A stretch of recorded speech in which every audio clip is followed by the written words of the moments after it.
Hey y'all, we're back with another episode of Black Women Healing Podcast. Make sure you like, comment, and subscribe, and tell a friend, tell a friend, tell a friend.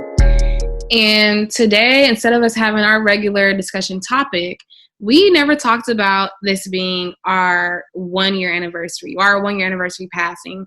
So I wanted to check in with Donika and see how are you feeling about our 1 year. I feel good. I feel great. Actually, it doesn't feel like a year, at least for me. And I know a lot of it has to do with just having an awesome co-host, but also just like the pandemic and a lot of the things that we were going to do just kind of having to be didn't diminish.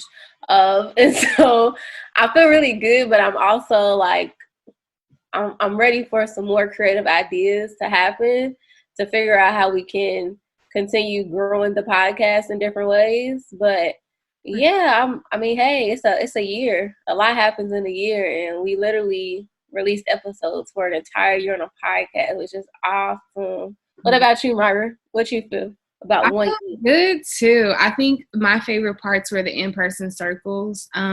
Just because of both of them, we thought we had a whole little plan going, and then when you have different groups of people, different things happen. So our Inglewood circle versus our San Diego circle was so different, but like I said, at the Inglewood circle, it was like a coming back home type of thing. It was right where I grew up, so I really enjoyed that. That stands out for me a lot. And I remember when we dropped our first official episode, people loved it, and people still stream it because I always notice the listeners going up. So I feel pretty good about that. I'm excited for us to continue. So bigger things to come. So y'all, today we have a special guest. Our guest is Isaac John Paul.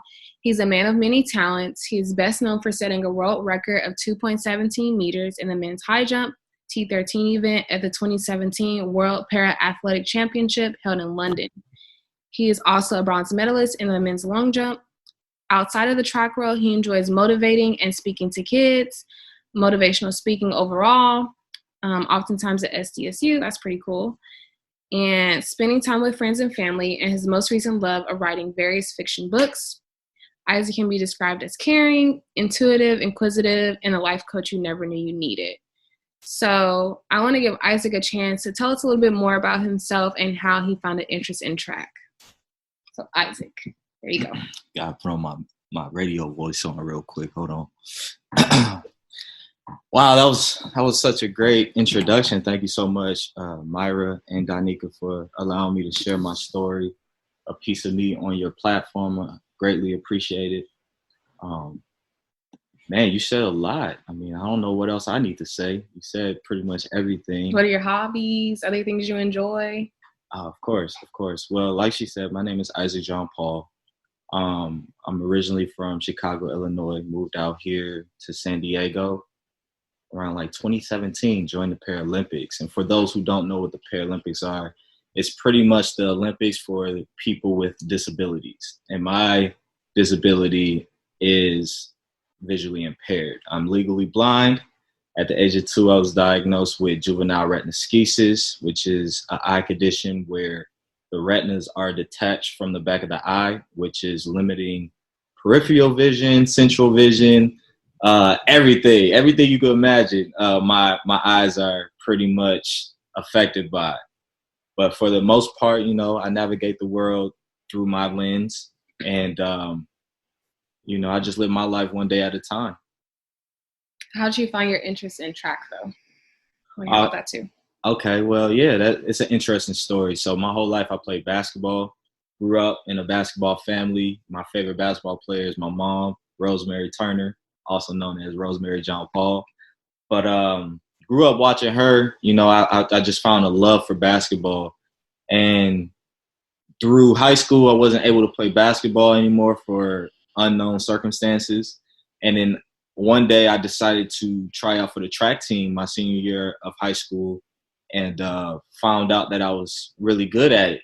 And at the end of the first practice, my coach told me if I don't stay with track, he's going to beat me up. So he being this big football player coach and me being this scrawny, big head 110 pounds soaking wet little black kid with glasses, I just immediately said, okay, you got it, boss. So I started track then, was able to get a scholarship to Lewis University, which is the same university my mom graduated from, and also is a Hall of Famer in basketball.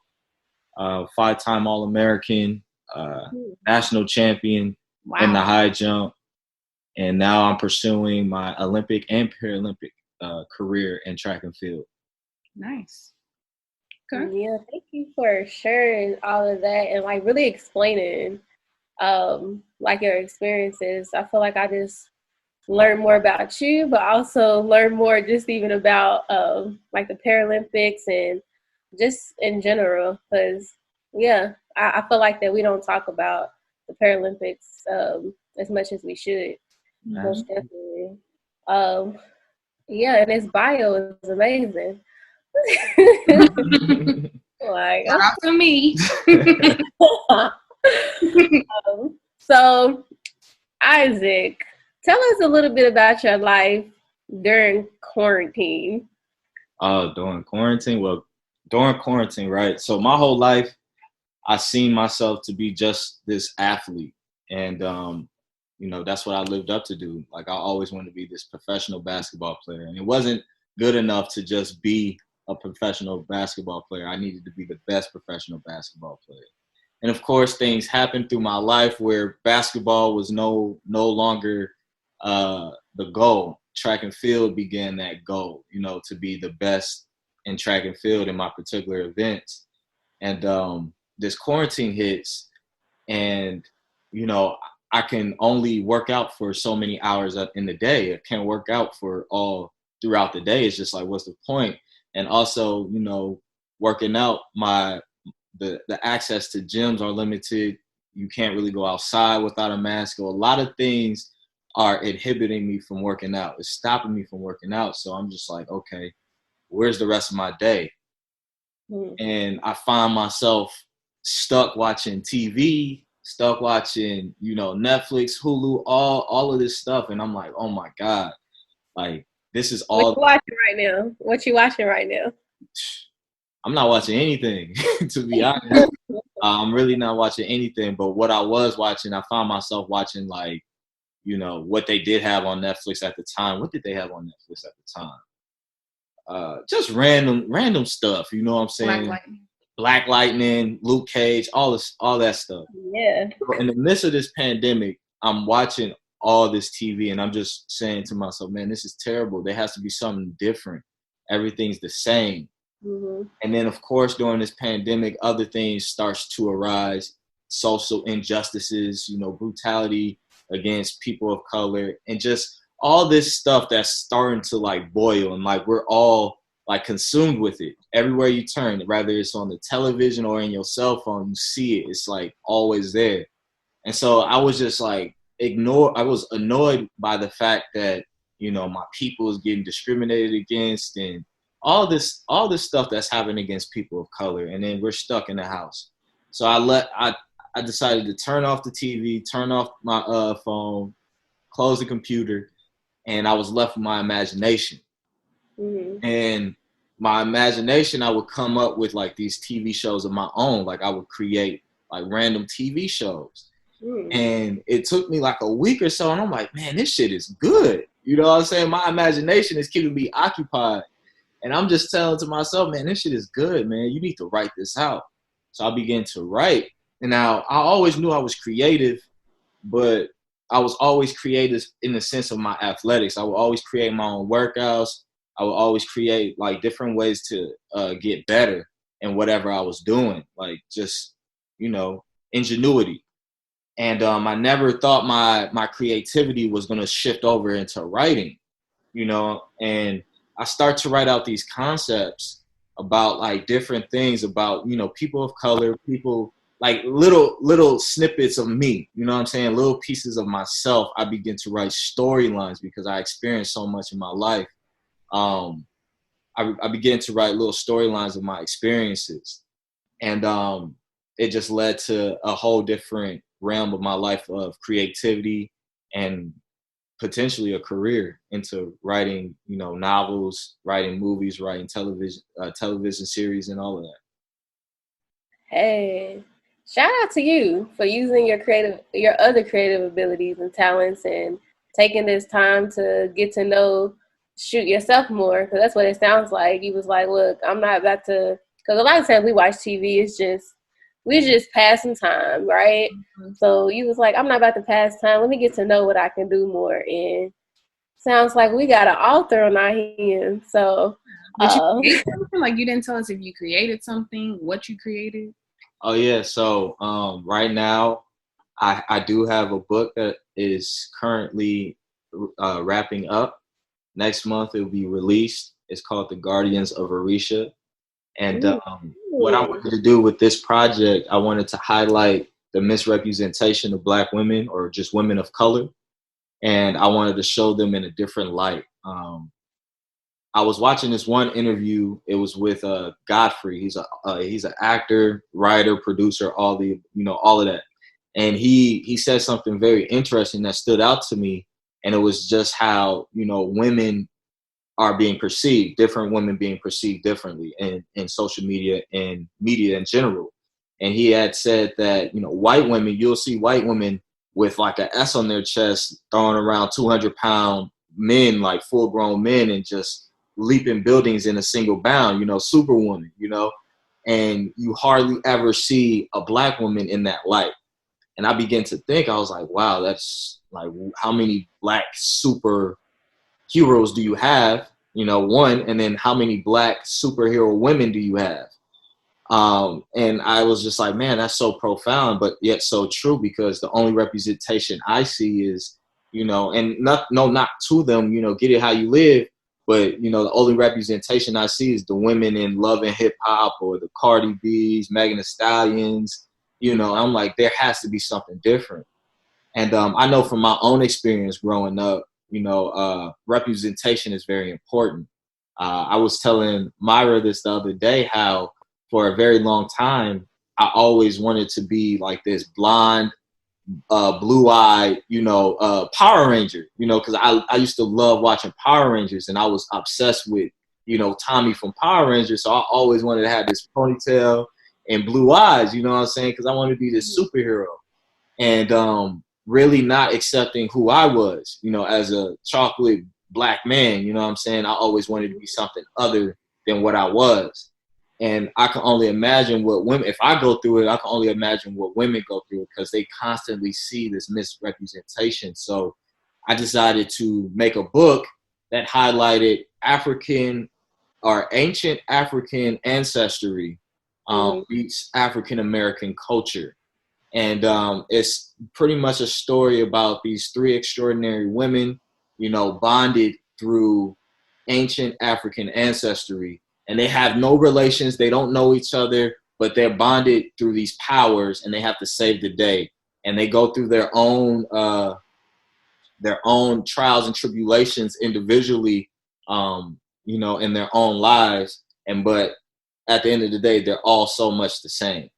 And they have to join together and defeat this evil that's plagued their earth. And it highlights, again, African culture, it highlights African mythology, it highlights African American culture, and it highlights all that happens in America with Black folks.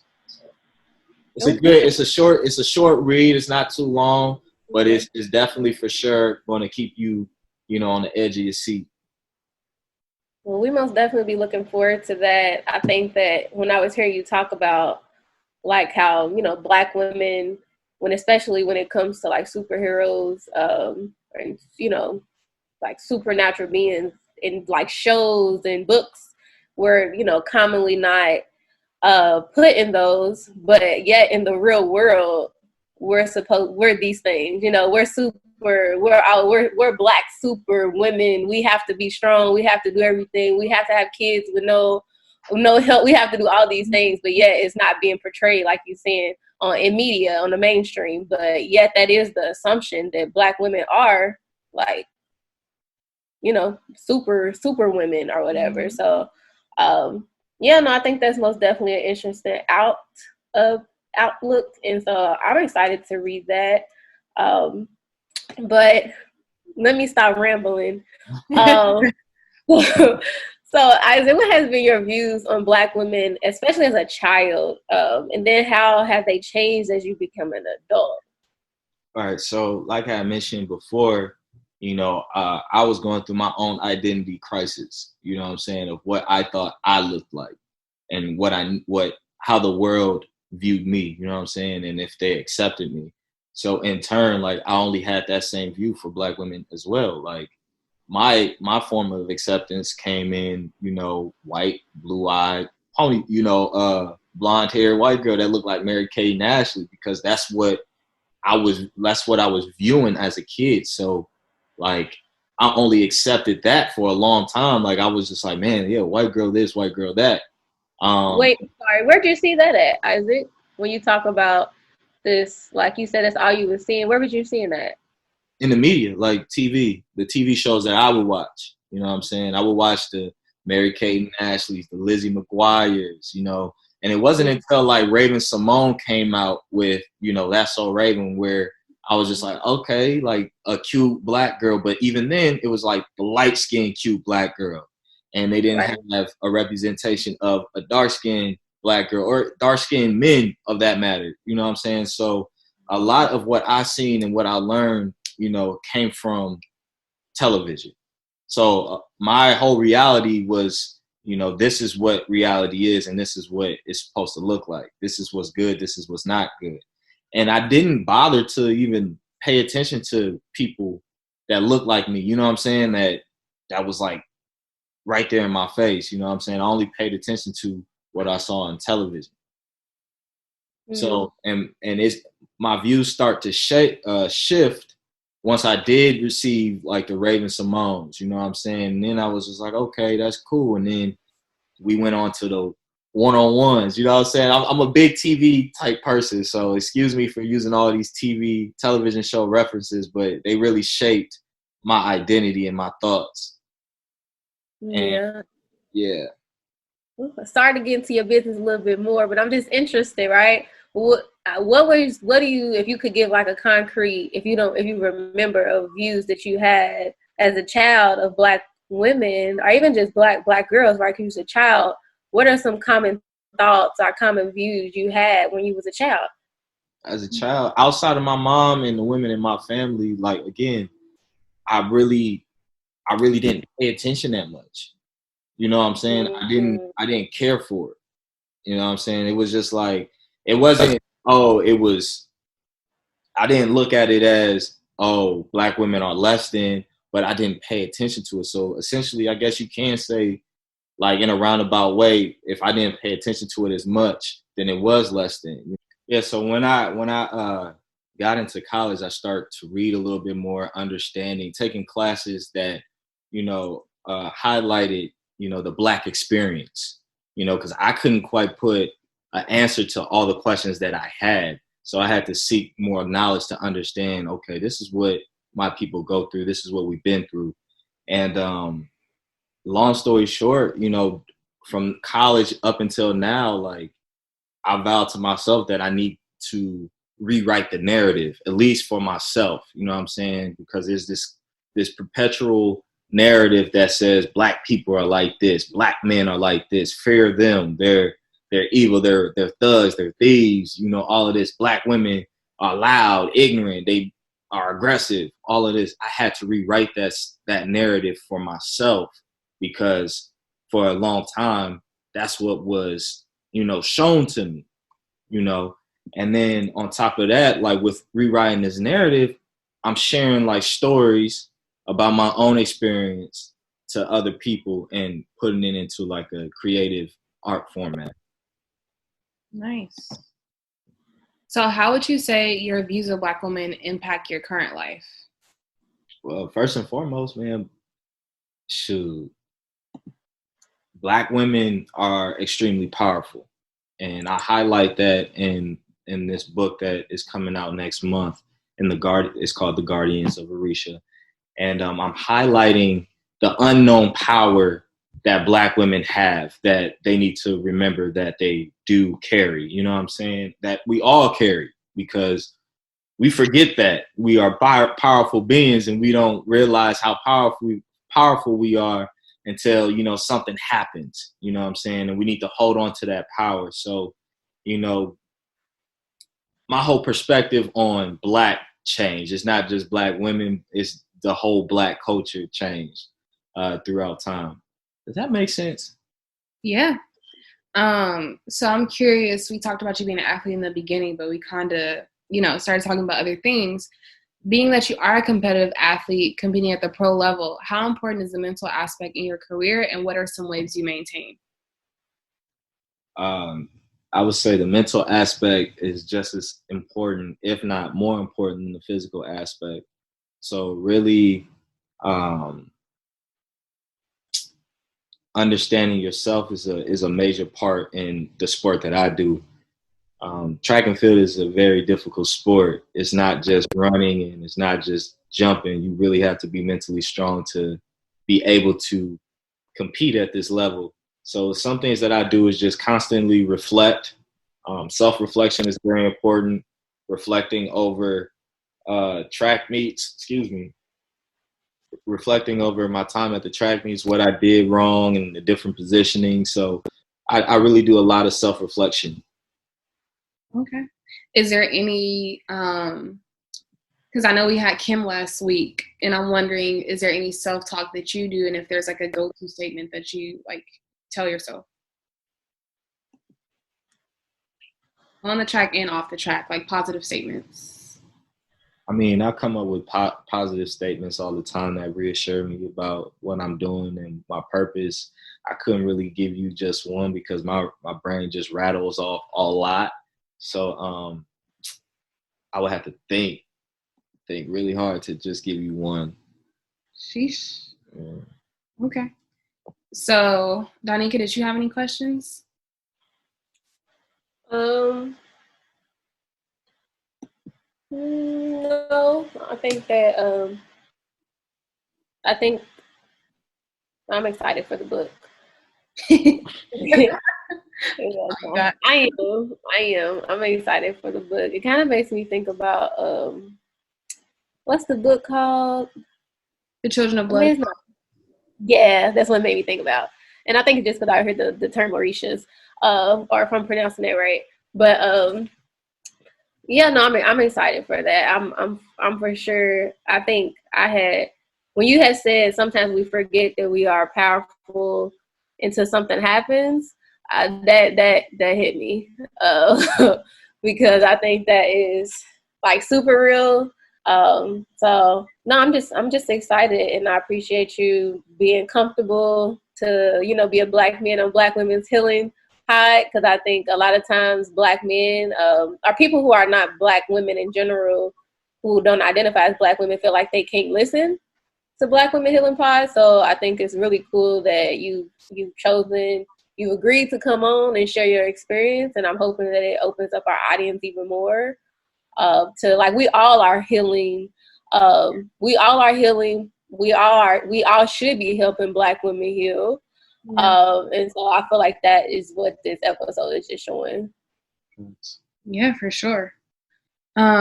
Usually before we end our podcast, we like to ask if you have any takeaways, whether it be a book, a quote, something you just want to share. Any takeaways? Can you still hear me from this phone? I'm gonna have a lot of editing to do on this episode because of him. Go ahead. Have to edit that. I know. Go ahead. One thing I would say to take away is, you know, there is one quote. Wow, there's one quote that I just came up with. It was about, you know, excuse me. I'm not saying anything. No, you got to repeat that all over. There is one quote I can. There's one quote that I do want people to take away with. Oh my God, I can't talk today. I'm so sorry. Saw that cotton mouth. Yeah. We keeping all of this. For real. There's one quote that I go by, and it's your imagination is precious, so protect it. Your creativity is a gift, so treasure it. and always be yourself and follow your dreams. And where was that born from? That sounds really Good. good. That's mine. You know what I'm saying? I did that. Yeah, but you can follow me on. Can you say it one more time? My bad. I'm sorry. Say, huh? Can you say it one more time, or is that something you just literally came off the dome with? Yeah. So it goes like this. You want to write it down? Yeah. Oh, okay, for sure. Your imagination is precious, so protect it. Your creativity is a gift, so treasure it. Always be yourself. Live your dream and become it. And how did she come up with that? You want the real answer? No, Isaac, forget it. Golly. We want the real deal. Your Wi-Fi is glitching. Are you still there? Yeah, y'all can't hear me? Oh, you're just in slow motion, but it's okay. Oh, no. Well, Isaac, where'd you come up with this quote? Just, you know. You can say you can say whatever. It doesn't matter. It's still Myra up here like judging me and shit. Right, Myra. So you just not gonna say it? He was high. Yeah, I was high. I definitely use marijuana as a form of therapy. We're cutting this out. Okay. Yeah. I'm not about to play with y'all. So I'm curious. We didn't really touch on. We didn't dive too deep into mental health. I kind of want to dive into mental health a little bit further. Has there ever been have you had any experiences as far as with anxiety, depression, tied to your performance at all, on the track? And how did you cope with that off of the track? If you did have any mental health stuff that came up? Yeah. So I had multiple different experiences involving my mental health. One being when I was this isn't track related. That's fine. Okay, that's fine. I had trouble trying to discover my masculinity. I'm trying to navigate my masculinity. That's still part of mental health, correct? Or yeah, for sure. Okay. Growing up, being visually impaired, I grew up realizing that there's going to be certain things that I'm not going to be able to do, and I had to understand that. One thing that was heavily equated to my masculinity was being able to drive. And I remember just growing up watching my older cousin. I used to watch him for an example of what a man should be, or how cool a man is supposed to be, you know what I'm saying? Just like that male role model. And my older cousin, he had everything. He had the nice car, the nice system, all of that. And I just imagine, okay, that's what a man is supposed to be, like the man behind the wheel, the man in charge. And when I turned 15, I knew that my opportunity or, me being able to drive was slim to none because, again, I'm legally blind. So it kind of hit me in a different sense, man, how am I ever going to discover my manhood? However, how am I ever going to be a man? I want to be able to just get in the car, drive, pick up my girlfriend, go get some ice cream or something, just having that sense of independence. I knew I wasn't going to have that. And then as I grew older, I start to form my own sense of masculinity. And it wasn't necessarily the man behind the wheel or the man in charge. It was more so how I viewed myself and how others perceived the things I did instead of the things I can do. You know what I'm saying? So it just took me some time to really understand that part of my life because I knew that, I'm going to be faced with challenges that, quote unquote, normal people aren't going to be faced with. But I have to go about it a certain way, to ensure that, I do it safely for one. I'm not putting myself at risk or putting anybody else at risk. So, just growing up and, understanding that maturity piece was very important for me in discovering my masculinity. But as far as the track, you want me to answer that too, or give you an example for that, or is that cool? You can answer. Track wise, like I said, it's the most difficult sport that you can probably play or be part of mentally, because you're really competing against yourself, and you're holding a certain expectation of what you want to do, not necessarily about the people next to you, because you can race people next to you but still come in first but still lose because it's going off of a certain time or distance. That's how track works. So even though you quote unquote win, you still can lose in the sport. So the last 3 years has probably been the toughest 3 years of my life in this sport, trying to navigate being in a new situation with professional athletes, people that, I grew up watching, and now I'm literally next to them, training with them. So I began to try to shape myself through their accomplishments, being accomplishment oriented. I was holding myself to what they already accomplished. I mean, it's a good thing and a bad thing, because it's like a sense of like motivation, ambition, but at the same time, I begin to lose my sense of self. Like, I start to do shit that I don't normally do, trying to fit in, like literally taking pieces of who I am and just giving them away because I'm trying to do things that I don't normally do. And it took me some time to really understand that, how I was living was really the environment that I was in was bad for me. So I had to really step out of myself, do a lot of self-reflection, because I know the old Isaac would never accept what was going on the last 3 years, So I had to really, accept what I was in at that point in time, like the emotional state that I was in, and really allowing myself to understand what was going on within me and without me, you know what I'm saying? So again, I do a lot of self-reflection, and I feel like that is the main thing that helps my mental health. Nice. So I'm curious, like, how do you set yourself up for your reflections? Like, is it something you tell yourself you're going to do every day? Is it something where you get to a certain point, you do it? Like, how does it work? It just happens for me. Like, I'm a thinker. So every day, every second of the day, I'm like constantly in my head. And I don't know why. I try to get out of my head because I often think too much. But it just happens for me. You know what I'm saying? I can't really say, oh, these are the steps, but it just happens. Okay. Donnie, it sounds like well, I was just want to say it sounds like how you get out of your head is weirdly to self-reflect. It sounds like self-reflection is a big thing for you, which I think is beautiful. I think that's really the only how you really figure out who you are and who you want to be. And it's really self-reflecting. Most definitely. So we like to have takeaways for our audience. Is there any takeaway? Your imagination is precious, so protect it.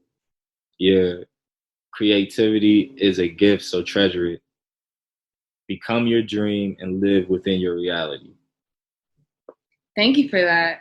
And thank you for joining us on this week's episode of Black Women Healing Pod. We're going to go ahead and dive into our things we want to share this week. Danica, you have anything you want to share with the people? If you're there. My allergies are messing up. I don't know. Yeah, so I don't know. I guess I haven't really one book that I did read that I've been wanting to read because I'm in this financial book club, y'all. So basically it's called The Millionaire Next Door, and it just basically talks about how a lot of the people who you see who you wouldn't think are millionaires or have more money than even millionaires. They may not look the part because, they don't spend their money on like clothing or cars, but more so investments and that type of thing. So that book is pretty cool. But I actually been on a binge, or I've been taking a break from binging on Amazon because I stay buying books. When people start talking about books, I be buying it while they talking about it. And so I'm trying to save money. So one of the things I've been doing is not getting on Amazon, and then also trying to not order food. Like, so Uber Eats was becoming a best friend of mine. all those types of food places that deliver. And, you know, I'm trying to preserve my coins. So that's some stuff. That's just me self-reflecting, y'all. Pretty much. I be bored. I be bored. But Myra, what about you? What are your reflections from today's episode? My reflections from today. I don't know. I guess my reflection is just to take more time to reflect. I'm always talking about how I need to do it, but I don't know that I take the time to do it as often, because I notice I usually reflect when I'm like over everything. So I think doing it more often is important. And what I wanted to share this week is a Black-owned juice company in LA. Their juices look so good, y'all. If you go on the Instagram, it's juicebay.la. And I discovered it from, remember when we had that guest on Ancient Artery, or Shamaya, is y'all yes, I love her. Yeah, so she shouted out Juice Bay LA, and I was like, what is this? And I checked it out. It's owned by a Black woman. And their juices look dope, and they're in a few different spots around LA. So if you just check them out on their Instagram, you can find the different locations where they're housed at. So yeah, and the juices don't look nasty. They actually look good. So are they supposed to be cleansing or detox, or just juices? They're just cold pressed juices. I'm assuming like most juice companies, they probably have like a line for detoxing, but I don't really know about that piece. But I know it's fresh pressed juice. I'm trying to see what they be having. They have like a ginger and tamarind one. They have one called Mighty Matt. They all so freaking good. I'm gonna have to try them out. Yeah, and if you're in San Diego, I already shouted out Deep Rooted, but that's one of my favorite fresh pressed juices that I like to order from. And they ship too, right? Deep Rooted. Deep Rooted ships, and they actually just extended their shelf life. So at first, when I was ordering Deep Rooted, you had to drink it within 4 days, but now they their juices last up to a month. So yeah, I would definitely check them out. And then they always do like different like discounts and stuff like that. I actually just had one this morning. They hosted like a little yoga event, and it was so good. So get out, y'all. Oh, I want to spend money so bad. You said you don't want to spend? I do. I want to buy that, but I can't because I'm trying to just buy one and see if you like it, and then next month buy another one, see if you like the new one. Nope, I ain't doing it. But y'all should most definitely do it and let me know. And hopefully, you know, when I get my budget together, I can go ahead and join y'all with some of these Juice Bay LA or Deep Rooted. So y'all, I want to do a giveaway. Yeah, so the giveaway is, in order to enter, you have to like our posts regarding this episode dropping. So that's step 1, like the post. And 2, you just got to comment on SoundCloud and say, I heard the episode. That's it. And we will mail you something. We'll get in contact with you somehow, some way. So, yeah. Yeah, and I guess they should DM us on Instagram. Yeah, DM us on Instagram so that way we can figure out where we want to ship the stuff to you. Yeah, and you can comment on whatever platform you're listening on, right? So if they like on oh yeah, true. Yeah, so comment on podcasts, so can you? Huh? On Spotify, can you comment on podcasts? I don't think so. I don't think you can either. Nah, I think you can only comment on Apple Podcasts and on SoundCloud. That's it. So comment on those. Either one of those. So like the posts regarding the episode, comment on whatever platform you listen on that allows you to comment, and DM us, and we want to mail you some free stuff. Well, that's it for this week's episode of Black Women Healing Podcast. Again, make sure you like, comment, and subscribe. And thank you for tuning in.